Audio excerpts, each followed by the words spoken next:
Shah house में बहुत जल्द एक ऐसा बड़ा हादसा होने वाला है जो न सिर्फ अनुपमा बल्कि प्रार्थना और पूरे शाह परिवार की जिंदगी को पूरी तरह से हिलाकर रख देगा।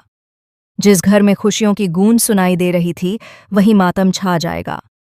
प्रार्थना की जिंदगी से उसकी सारी खुशियां एक ही झटके में छिन जाने वाली हैं और वह दर्द जिसकी उसने कभी कल्पना भी नहीं की थी अब उसकी हकीकत बनने वाला है। जी हां दोस्तों, सुपरहिट टीवी सीरियल अनुपमा का आने वाला ट्रैक अब तक का सबसे ज्यादा शॉकिंग और इमोशनल होने वाला है। आने वाले एपिसोड्स में दर्शकों को ऐसा ट्विस्ट देखने को मिलेगा जिसे देखकर हर कोई सन्न रह जाएगा। कहानी अब उस मोड़ पर पहुंच चुकी है जहां खुशियों के बीच मौत की आहट सुनाई देने वाली है और इसी बीच अंश की किस्मत पर सबसे बड़ा सवाल खड़ा हो जाएगा। दरअसल अंश इन दिनों अपनी जिंदगी के सबसे खूबसूरत दौर से गुजर रहा होता है। वह बेहद खुश और एक्साइटेड होता है क्योंकि वह पिता बनने वाला है। उसके चेहरे की मुस्कान साफ बयां करती है कि वह अपने आने वाले बच्चे को लेकर कितने सपने देख रहा है। प्रार्थना और अंश दोनों मिलकर अपने होने वाले बच्चे के लिए नई जिंदगी की प्लानिंग कर रहे होते हैं।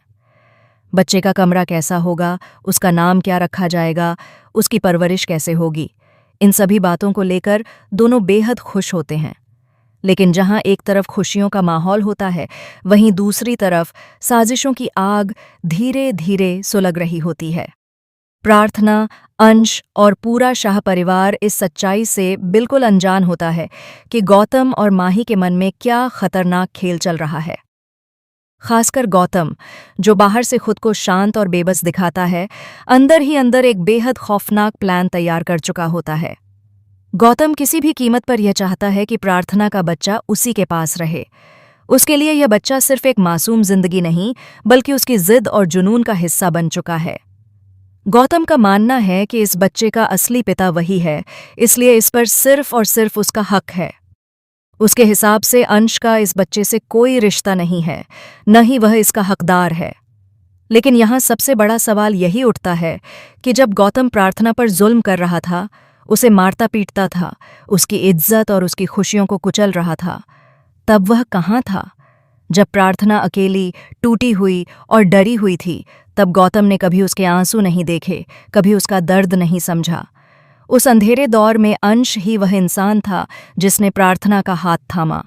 अंश ने न सिर्फ प्रार्थना को भावनात्मक सहारा दिया बल्कि उसके होने वाले बच्चे को भी पूरे दिल से अपनाया। उसने बिना किसी शर्त के प्रार्थना और उसके बच्चे को स्वीकार किया। अंश के लिए यह बच्चा सिर्फ खून का रिश्ता नहीं बल्कि प्यार, जिम्मेदारी और इंसानियत का रिश्ता था। यही वजह है कि अब जिस तरह से गौतम अपनी अगली चाल चलने वाला है वह बेहद खतरनाक और जानलेवा साबित हो सकती है। गौतम को अब किसी रिश्ते, किसी भावना या किसी इंसान की परवाह नहीं है। उसकी नज़र सिर्फ एक चीज़ पर टिकी है, प्रार्थना का बच्चा। असल में गौतम का माही से कोई सच्चा लगाव कभी था ही नहीं। माही उसके लिए सिर्फ एक मोहरा थी, एक सीढ़ी थी जिसके जरिए वह अपने असली मकसद तक पहुंच सकता था। वह माही के साथ रहना नहीं चाहता, न ही उसके साथ कोई भविष्य देखता है, लेकिन माही यह बात समझ नहीं पाती। जैसे ही गौतम को यह पता चलता है कि प्रार्थना माँ बनने वाली है, उसके इरादे और भी ज्यादा खतरनाक हो जाते हैं।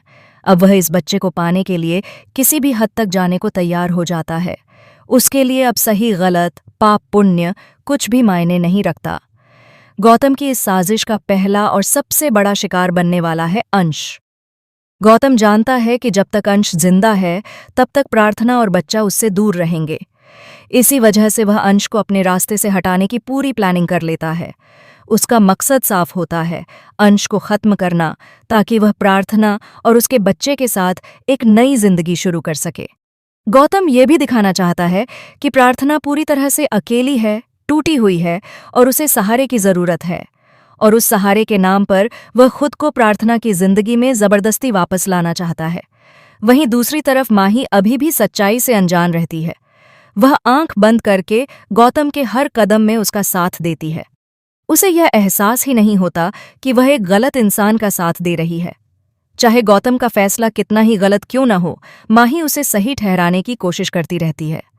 आने वाले ट्रैक में जब प्रार्थना बच्चे को जन्म देगी तो वह अपनी जिंदगी की सबसे बड़ी खुशी महसूस करेगी। उसकी आंखों में आंसू होंगे, लेकिन ये आंसू खुशी के होंगे। वह सोच रही होगी कि वह ये गुड न्यूज़ सबसे पहले अंश को देगी और उसका बच्चा सबसे पहले अंश की गोद में जाएगा। लेकिन तभी कहानी में एक ऐसा भूचाल आएगा जो सब कुछ पलट कर रख देगा।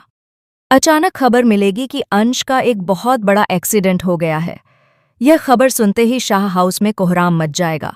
कुछ ही पलों में खुशी का माहौल मातम में बदल जाएगा। कहा जाएगा कि अंश अब इस दुनिया में नहीं रहा।